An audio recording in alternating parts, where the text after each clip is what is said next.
రోజుల కోర్సు పూర్తి చేస్తే చాలు 100% ప్లేస్మెంట్ సపోర్ట్ తో సాఫ్ట్వేర్ జాబ్ మీ సొంతం. వెంటనే కోడ్ జ్ఞాన్ డెస్టినేషన్ ని సంప్రదించండి.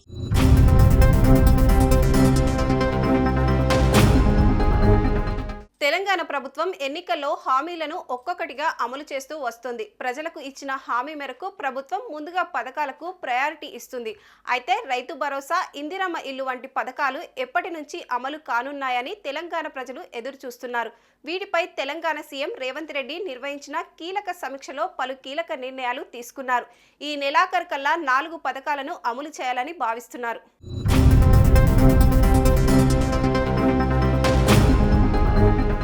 సీఎం రేవంత్ రెడ్డి అధ్యక్షతన సచివాలయంలో జిల్లా కలెక్టర్ సమావేశం జరిగింది. ఈ భేటీలో ముఖ్యమంత్రితో పాటు డిప్యూటీ సీఎం బట్టి విక్రమార్క, మంత్రులు హాజరయ్యారు. తెలంగాణలో ఎప్పటి నుంచో ఎదురు చూస్తున్న కీలక పథకాలను ఈ నెల 26వ తేదీ నుంచి అమలు చేయనున్నట్లు ముఖ్యమంత్రి రేవంత్ రెడ్డి ఇప్పటికే ప్రకటించారు. అయితే రైతు భరోసా, రేషన్ కార్డులు, ఇందిరమ్మ ఇల్లు, ఇందిరమ్మ ఆత్మీయ భరోసా వంటి పథకాలను అమలు చేసేందుకు అధికారులు పటిష్ట చర్యలు చేపట్టాలని సీఎం ఆదేశించారు. ఈ క్రమంలోనే ఈ అన్ని పథకాల లబ్ధిదారుల ఎంపిక విషయంలో అధికారులు పారదర్శకత పాటించాలని సీఎం పేర్కొన్నారు. లబ్ధిదారుల వివరాలను గ్రామ సభల్లో వెల్లడించాలని స్పష్టం చేశారు. ఇక ఈ నెల 26న రైతు భరోసా, ఇందిరమ్మ ఆత్మీయ భరోసా పథకాలు అమలు కానున్న నేపథ్యంలో వీటికి దాదాపు 10,000 కోట్లు అవసరం ఉన్నాయి. దీంతో మిగతా ఖర్చులను పక్కన పెట్టి వీటిని ఇంప్లిమెంట్ చేయడం కోసం అవసరమైన ఫండ్స్ ను ప్రభుత్వం రెడీ చేస్తున్నట్లు తెలుస్తోంది.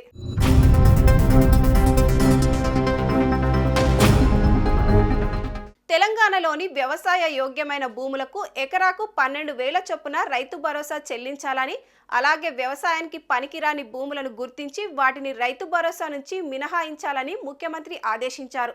ఇందిరమ్మ ఆత్మీయ భరోసా కింద 12,000 రూపాయల చొప్పున చెల్లించాలని, ఈ 2 పథకాలు జనవరి 26న రిపబ్లిక్ డే నుంచి అమలు చేయాలని చెప్పారు.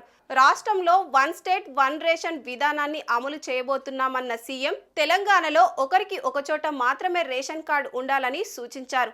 ఈ నెల 11 నుంచి 15 లోగా పథకాల అమలుకు కావలసిన ప్రిపరేషనల్ పనులను పూర్తి చేసుకోవాలని అధికారులను ఆదేశించారు.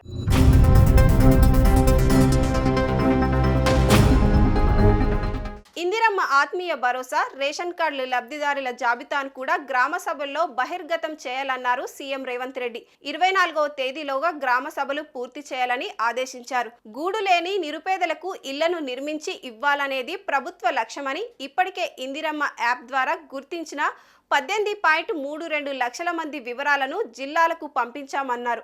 అందులో అత్యంత నిరుపేదలకు మొదటి ప్రాధాన్యం ఇవ్వాలని సూచించారు. తొలి విడత నియోజకవర్గానికి 3,500 ఇండ్లను మంజూరు చేశామన్నారు.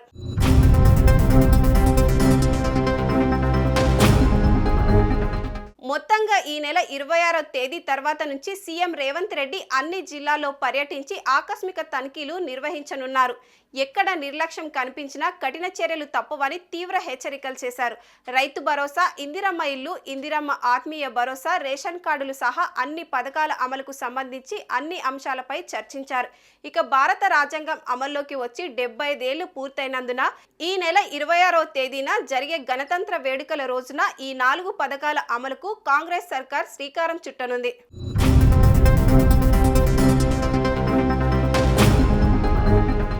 సుమన్ టీవీలో మీ పర్సనల్ అండ్ బిజినెస్ ప్రమోషన్స్ కోసం కింది నెంబర్కి కాంటాక్ట్ చేయండి.